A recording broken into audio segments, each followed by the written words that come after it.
would authorize localities in Planning District 8, which is Northern Virginia, and 16, which is the Fredericksburg area, to place and operate a noise abatement monitoring system to record and enforce exhaust system violations. Thank you all for giving me a few minutes to speak. And Delegate Sullivan, thank you for your leadership on this issue. I'm James Walkinshaw. I represent the Braddock District on the Fairfax County Board of Supervisors and chair our board's legislative committee. This piece of legislation is one of our Fairfax County initiatives this year, meaning it is a top priority for our board and our constituents.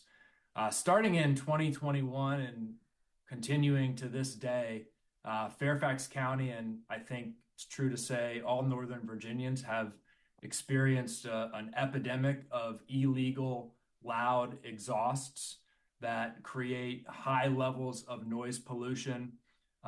My office and my colleagues' offices have received hundreds and thousands of complaints from constituents about these illegal loud exhausts that wake babies and destroy the peace and tranquility of folks' homes and neighborhoods. And as you all know, the current code makes illegal exhausts that create excessive or unusual noise. They also require that exhausts be standard factory equipment or comparable. The challenge with the existing code is it is almost impossible, and I'll also say unsafe, for our police officers to enforce. The current code requires a police officer to determine with their ear that the noise from an exhaust is excessive or unusual.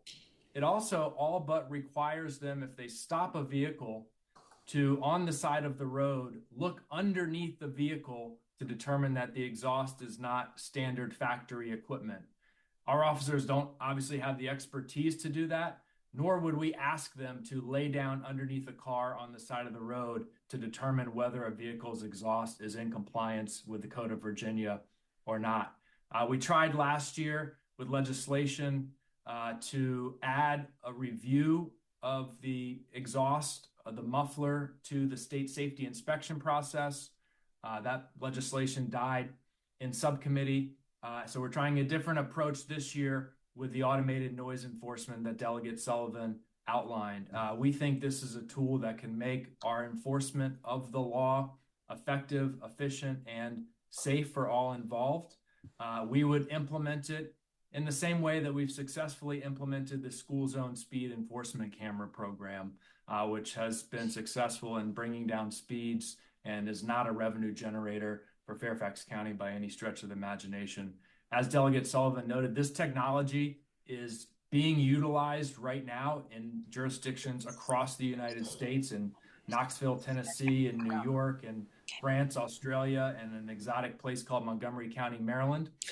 It is working in all of those places and could help us enforce the existing laws here in the Commonwealth of Virginia. So thank you all for your time and for giving me a few minutes, and Delegate Sullivan for your leadership on this issue.